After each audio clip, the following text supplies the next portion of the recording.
Kolar Chikkaballapur division ಅವರು line man ಆಗಿದ್ರು. ನಾವು ಕ್ರಮ ಕೈಗೊಳ್ತೀವಿ, ಅದನ್ನು ಹೇಳಿದ್ವಲ್ಲ, ಅವ್ರ ವಿರುದ್ಧ ಕ್ರಮ ಮಾಡ್ತೀವಿ. ಅದೇನು ಕಾನೂನು ಪ್ರಕಾರ ಏನಿರುತ್ತೋ ಅದನ್ನು ಮಾಡ್ತೀವಿ.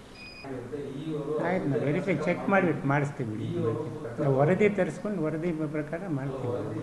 ನಮ್ಮ ಕೋಲಾರ ಸರ್ಕಲ್ ಬೆಸ್ಕಾಂ ಏನಿದೆ ಅದ್ರ ಸಂಬಂಧ ಮಾತಾಡೋಕ್ಕೆ ಬಂದಿದ್ದೀನಿ.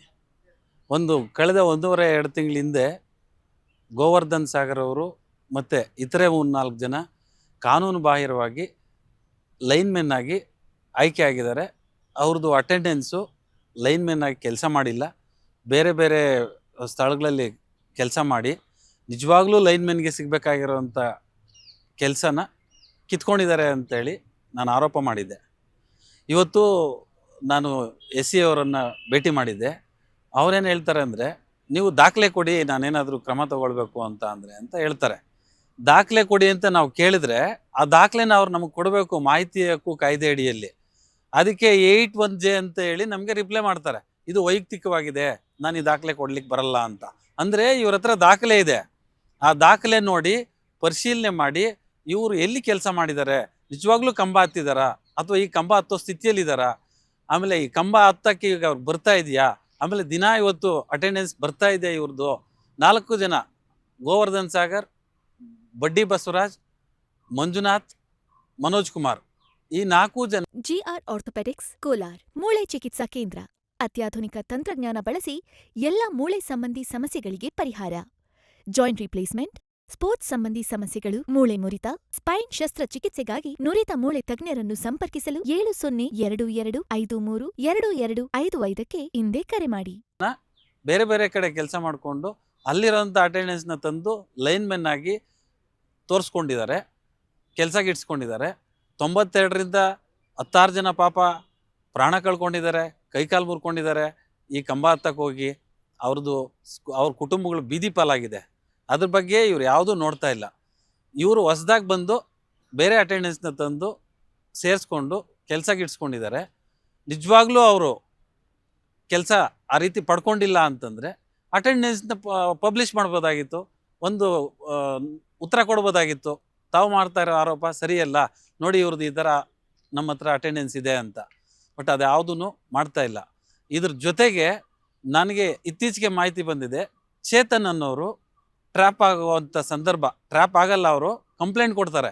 12,000 ರೂಪಾಯಿನ ಫೋನ್ಪೇಯಲ್ಲಿ ಪಡೆದಿರ್ತಾರೆ. ಒಂದು ಕನೆಕ್ಷನ್ನು ಇಲ್ಲಿಗಲ್ ಆಗಿ ಯೂಸ್ ಮಾಡ್ತಾ ಇದ್ದೀರಾ ಅಂತ ಹೇಳಿ, ನಾವು ವಿಜಿಲಿಯನ್ಸರು ಅಂತ ಹೇಳಿ ಎದುರಿಸಿ 12,000ನ ಪಡ್ಕೊಂಡಿರ್ತಾರೆ ಫೋನ್ಪೇಯಲ್ಲಿ. ಮಾನ್ಯ DSP ವಿಜಿಲಿಯನ್ಸ್ ಅವರು ವರದಿ ಕೊಟ್ಟಿದ್ದಾರೆ, ಇವರು 12,000 ಪಡ್ಕೊಂಡಿರೋದು ಸತ್ಯ ಮತ್ತು ನಿಜ ಅಂತ. ಕಂಪ್ಲೇನೆಂಟ್ ಹತ್ರನೂ ಮಾತಾಡಿ ವರದಿ ಪಡ್ಕೊಂಡು ಕೊಟ್ಟಿದ್ದಾರೆ. ಅವರನ್ನು ಇವರು ಪ್ರಮೋಟ್ ಮಾಡಿದ್ದಾರೆ, ಯಾವುದೇ ಶಿಕ್ಷೆಗೆ ಒಳಪಡಿಸಲ್ಲ. ಇವರು ಬರೆದು ಕೊಟ್ಟಿದ್ದಾರೆ, ನಂದು ತಪ್ಪಾಗಿದೆ, ನಾನು ತೊಗೊಂಬಿಟ್ಟಿದ್ದೀನಿ ಅಂತ. ಆದ್ರೂ ಅದು ಯಾವುದೂ ಲೆಕ್ಸಲ್ಲ.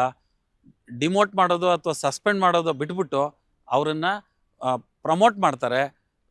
ಇದು ಡಿಪಾರ್ಟ್ಮೆಂಟಲ್ ಎನ್ಕ್ವೈರಿ ಪೆಂಡಿಂಗ್ ಇದ್ರೂ ಸಹ ಲೆಕ್ಸಲ್ಲ. ಅಂದರೆ ಇದರಿಂದ ಗೊತ್ತಾಗುತ್ತೆ ಭ್ರಷ್ಟಾಚಾರ ಬೆಸ್ಕಾಂ ಇಲಾಖೆಯಲ್ಲಿ, ಬೆಸ್ಕಾಂ ಕೋಲಾರ ಸರ್ಕಲಲ್ಲಿ ಯಾವ್ಯಾವ ರೀತಿ ನಡೀತಾ ಇದೆ. ಆಮೇಲೆ ಎಲ್ಲ ವೆಹಿಕಲ್ಸು ಏನೇನೆಲ್ಲ ಲೈನ್ಮೆನ್ಸ್ಗೆ ಫೆಸಿಲಿಟಿ ಕೊಡಬೇಕು, ಓಮಿನಿ ವೆಹಿಕಲ್ಸು, ಆ ಓಮಿನಿ ವೆಹಿಕಲ್ಸ್ ಎಲ್ಲನೂ ಅಧಿಕಾರಿಗಳು ಅವ್ರ ಸಂಬಂಧಿಕರ ಹೆಸರಲ್ಲಿ ನೋಂದಣಿಯಾಗಿ ಅದನ್ನು ಕಾಂಟ್ರಾಕ್ಟರ್ಗೆ ಅಟ್ಯಾಚ್ ಮಾಡಿ ಅದರಿಂದ ಬರುವಂಥ ಸುಮಾರು 35,000ರಿಂದ 40,000 ದುಡ್ಡನ್ನು ವೆಹಿಕಲ್ ಓಡಿಸ್ದೇ ತೊಗೊಳ್ತಾ ಇದ್ದಾರೆ. ಅದ್ರ ಬಗ್ಗೆನೂ ನಾನು ಗಮನ ಚೆಲ್ಲಿದ್ದೀನಿ. ಬಟ್ ಯಾವುದೂ ಅವರು ಕಿವಿ ಮೇಲೆ ಹಾಕ್ಕೊಳ್ತಾ ಇಲ್ಲ. ಲೈನ್ಮೆನ್ಗಳು ಮತ್ತು ಈ ವೆಹಿಕಲ್ ಓನರ್ಸು ಮತ್ತು SC ಅವ್ರ ಜೊತೆ ಒಳ್ಳೆ ಹೊಂದಾಣಿಕೆಯಲ್ಲಿದ್ದಾರೆ. ಯಾವುದೇ ಒಂದು ಇವರು ಕಠಿಣ ಕ್ರಮನ KCSR ಪ್ರಕಾರ ಅಥವಾ ಕಾಯ್ದೆ ಬೆಸ್ಕಾಂ KPTCL ಕಾಯ್ದೆ ಪ್ರಕಾರ ಇವ್ರ ಮೇಲೆ ಕ್ರಮ ಜರುಗಿಸೋಕ್ಕೆ ಹೋಗೋದೇ ಇಲ್ಲ. ಯಾಕೆ ಅಂತಂದರೆ ಇವರು ಶೇರ್ ಹೋಲ್ಡರ್ಸ್ ಆಗಿಬಿಟ್ಟಿದ್ದಾರೆ ಅಂತ ನನ್ನ ಅನಿಸಿಕೆ ಸರ್. ಹೀಗಾಗಿ ಇವರು ನಿಜವಾಗ್ಲೂ ತನಿಖೆ ಮಾಡಿದರೆ ಸಾಕಷ್ಟು ಪ್ರಕರಣಗಳು ಹೊರಗೆ ಬರುತ್ತೆ. ಮೋಸ್ಟ್ಲಿ AEವರು, AWಗಳು, EEವರು, SCವರು ಏನೇನೆಲ್ಲ ಅಕ್ರಮ ಮಾಡ್ತಾ ಇದೆ ಅನ್ನೋದು ಆ ಲೈನ್ಮೆನ್ಗಳಿಗೆ ಗೊತ್ತಾಗ್ತಾ ಇದೆ. ಹಾಗಾಗಿ ಅವ್ರ ಮೇಲೆ ಏನಾದರೂ ಕ್ರಮ ತಗೊಳಕ್ಕೆ ಹೋದರೆ ಇವರು ಅವ್ರನ್ನ ಹಾಕ್ಕೊಡ್ತಾರೆ. ಆ ಭಯದಿಂದ ಕಾನೂನು ಕ್ರಮ ತಗೊಳ್ಳೋಕ್ಕೆ ಇವರು ಹಿಂಜರಿತಾ ಇದ್ದಾರೆ, ಭಯ ಪಡ್ತಾ ಇದ್ದಾರೆ, ಮೃದು ಧೋರಣೆ ತೋರಿಸ್ತಾ ಇದ್ದಾರೆ ಅಂತ ಹೇಳ್ತಾ ಇದ್ದೀನಿ. SC ಅವರು ನೋಡ್ತೀನಿ, ನಾನು ಕ್ರಮ ಜರುಗಿಸ್ತೀನಿ, ನೀವೇ ಏನಾದ್ರು ದಾಖಲೆ ನನಗೆ ಕೊಡಿ ಅಂತ ಕೇಳ್ತಾರೆ. ಅವ್ರಿಗೆ ನಾಚಿಕೆ ಆಗಬೇಕು ಆ ರೀತಿ ನನ್ನನ್ನು ದಾಖಲೆ ಕೇಳೋಕ್ಕೆ. ಇವರು ವೆರಿ ಕ್ಲಿಯರಾಗಿ ಬರೆದಿದ್ದಾರೆ ನಾವು ಕೊಡಲ್ಲ ಅಂತ. ಅದಾದ್ಮೇಲೂ ನನ್ನನ್ನು ದಾಖಲೆ ಕೇಳಿದ್ರೆ ನಾನು ಎಲ್ಲಿಂದ ತಂದು ಕೊಡೋಕ್ಕಾಗುತ್ತೆ? ಅವ್ರದ್ದು ರಿಕ್ರೂಟ್ಮೆಂಟ್ ಕಡತ ತೊಗೊಂಡ್ರೆ ಅದ್ರಲ್ಲಿ ಗೊತ್ತಾಗುತ್ತೆ ಯಾವ ಇಲಾಖೆಯಲ್ಲಿ ಯಾವ ಹುದ್ದೆಯಲ್ಲಿ ಇವ್ರು ಕೆಲಸ ಮಾಡಿ ಅಟೆಂಡೆನ್ಸ್ ಹಾಕಿದ್ದಾರೆ ಅಂತ. ಅಟೆಂಡೆನ್ಸ್ ಬುಕ್ ಇರುತ್ತೆ. ಅದು ಬಿಟ್ಬಿಟ್ಟು ನನ್ನನ್ನು ಕೊಡಿ ಅಂತಾರೆ. ಈಗ ನಾನು ಇವತ್ತು ಅವ್ರಿಗೆ ಹೇಳಿ ಬಂದಿದ್ದೀನಿ, ಲೋಕಾಯುಕ್ತಕ್ಕೆ ಹೋಗ್ತೀವಿ, ನೀವೇನಾದರೂ ಕ್ರಮ ತೊಗೊಂಡಿಲ್ಲ ಅಂದರೆ ಆವಾಗ ನಿಮ್ಮ ಕಡತ ಲೋಕಾಯುಕ್ತ ಕಚೇರಿಗೆ ಬರುತ್ತೆ. ಮಾನ್ಯ ಲೋಕಾಯುಕ್ತರು ನಿಮ್ಮ ಮೇಲೂ ಮತ್ತು ಅವ್ರ ಮೇಲೆ ಒಟ್ಟಿಗೆ ಕ್ರಮ ಜರುಗಿಸ್ತಾರೆ ಅಂತ ಮನವಿ ಮಾಡಿ ಬಂದಿದ್ದೀನಿ. ನೋಡೋಣ, ಈ ಮನವಿಗಾದರೂ ಏನಾದರೂ ಸ್ಪಂದಿಸಿ ಅವ್ರ ಮೇಲೆ ಕ್ರಮ ತಗೊಳ್ತಾರೆ ಅನ್ನೋ ನಂಬಿಕೆ ಇದೆ ಸರ್.